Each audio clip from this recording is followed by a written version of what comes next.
श्री स्वामी समर्थ. जय जय स्वामी समर्थ. स्वागत आहे तुम्हा सर्वांचे आपल्या यूट्यूब चॅनलवर.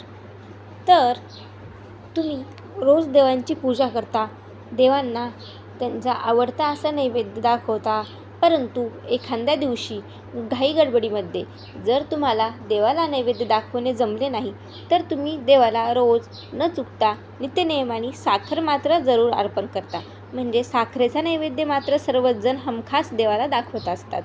तर हीच साखर जी की तुम्ही देवासमोर रोज न विसरता ठेवता, तर अशा प्रकारे देवासमोर साखर ठेवणे चुकीचे आहे की बरोबर आहे? तसेच ही साखर आपण देवासमोर ठेवतो, परंतु हे साखरेचा नैवेद्य देवाला दाखवत असताना आपण खूप मोठी चूक करतो.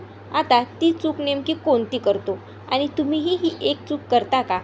जर तुम्ही ही चूक आत्तापर्यंत करत असाल तर हा व्हिडिओ शेवटपर्यंत नक्की बघा, जेणेकरून की तुम्हाला माहिती होईल की देवासमोर साखर ठेवल्याने नक्की आपल्यासोबत काय घडते व देवासमोर साखर ठेवल्याने कोणती गोष्ट घडत असते व कशाप्रकारे आपण देवाला नैवेद्य हा दाखवायला हवा.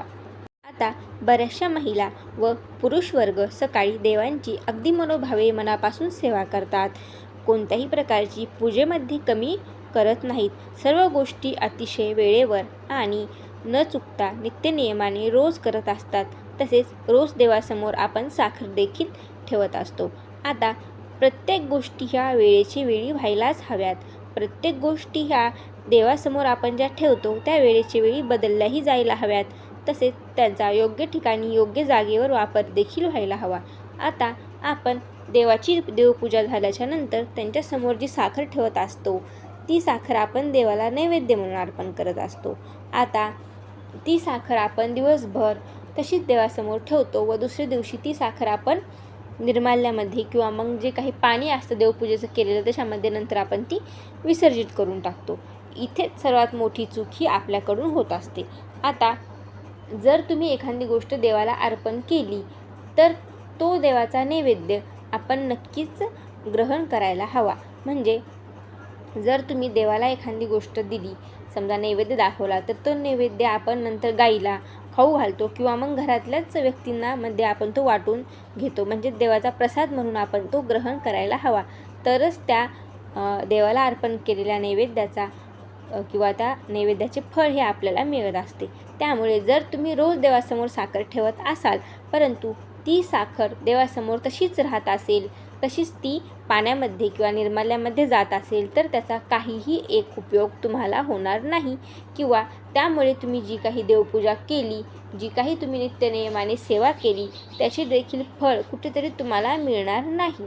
त्यामुळे तुम्ही देवासमोर जी साखर अर्पण केलेली आहे, जी नैवेद्य देवाला दाखवलेला आहे, त्या नैवेद्याचा प्रसाद जो आहे तो घरातील सर्वांना द्यायला हवा व सर्वांनी तो ग्रहण देखील करायला हवा. तरच तुम्हाला देवाची देवपूजा केल्याचा, देवाला नैवेद्य दाखवल्याचा जे काही पुण्यफळ असतं ते प्राप्त होत असतं व तुमच्या घरावर, तुमच्या घरातील प्रत्येक सदस्यावर देवाचं वरदहस्त हे कायमस्वरूपी राहतं त्या प्रसादाच्या स्वरूपाने. त्यामुळे तुम्ही जर देवासमोर रोज साखर ठेवत असाल तर तुम्ही ही चूक करू नका. म्हणजेच तुम्ही ती साखर निर्माल्यामध्ये किंवा पाण्यामध्ये तशीच विसर्जित करू नका. ती साखर तुम्ही देवासमोर ठेवा, त्यानंतर ती तुम्ही झाकून ठेवा किंवा मग लगेच देवपूजा झाल्याच्या नंतर थोड्या कालावधीच्या नंतर म्हणजे 2-3 तासाच्या नंतर ती साखर तुम्ही घरामधील सर्व सदस्यांना प्रसादाच्या स्वरूपाने सर्वांना वाटा व ती साखर सर्वांनी ग्रहण करावी. असे केल्याने देवाचे जे आशीर्वाद आहे, देवाची जी कृपा आहे ती तुमच्यावर होईल, तुमच्या घरावर, तुमच्या कुटुंबावर, सर्व घरामध्ये सकारात्मक गोष्टी घडायला सुरुवात होतील.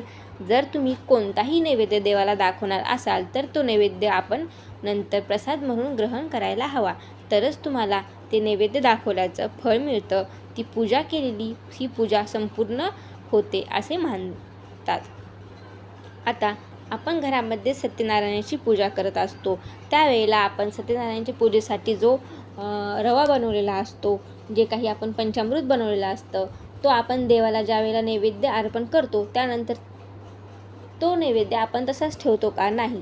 तर तो नैवेद्य आपण आपल्या शेजारचे जे राहणारे लोक असतात किंवा मग आपल्या घरातील जे कुटुंब असते किंवा मग ऑफिसमध्ये असलेले जे काही आपले मित्रमंडळी असतात त्या सर्वांना आपण घरी सत्यनारायणाचा प्रसाद घेण्यासाठी बोलवतो. तो नैवेद्य जो आपण देवाला दाखवलेला असतो तोच आपण सर्वांना प्रसाद बनवून देतो. का तर देवाचं जी काही कृपा आहे, देवाची जे काही आशीर्वाद आहे ते सर्वांना लाभावे, सर्वांवर देवांची कृपा व्हावी म्हणूनच ना.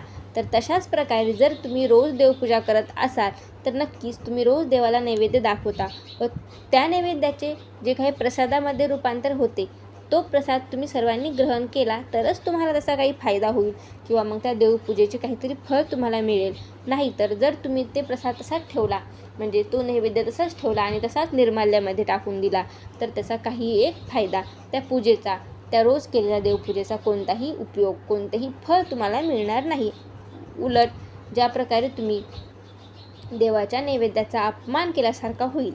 त्यामुळे तुम्ही जर रोज देवासमोर साखर ठेवत असाल आणि ती साखर तशीच निर्माल्यामध्ये किंवा पाण्यामध्ये टाकत असाल तर तो खूप मोठे पाप तुम्हाला लागणार आहे, हे मात्र तुम्ही नक्कीच लक्षात ठेवा. देवासमोर ठेवलेला कोणताही नैवेद्य असो, कोणताही प्रसाद असो, कधीही वाया घालू नये. तो सर्वांना वाटून द्यावा, सर्वांनी त्या प्रसादाचे ग्रहण करावे. असे केल्यानेच तुमच्यावर देवांची कृपा होईल, देवाचा आशीर्वाद तुम्हा सर्वांना लाभेल. तर आशा करते तुम्हाला या व्हिडिओमध्ये सांगितलेली जी माहिती आहे ती आवडली असेल व जर कोणाला या माहितीमध्ये काही कमी वाटले असेल तर माफी असावी. तसेच जर तुम्हाला हा व्हिडिओ आवडला असेल तर व्हिडिओला लाईक करा, चॅनलला सबस्क्राईब करायला विसरू नका. तसेच सर्वांसोबत हा व्हिडिओ शेअर देखील करा. तर पुन्हा भेटू अशाच माहितीपूर्ण आणि आध्यात्मिक व्हिडिओसोबत. तोपर्यंत तुम्हा सर्वांना श्री स्वामी समर्थ. जय जय स्वामी समर्थ.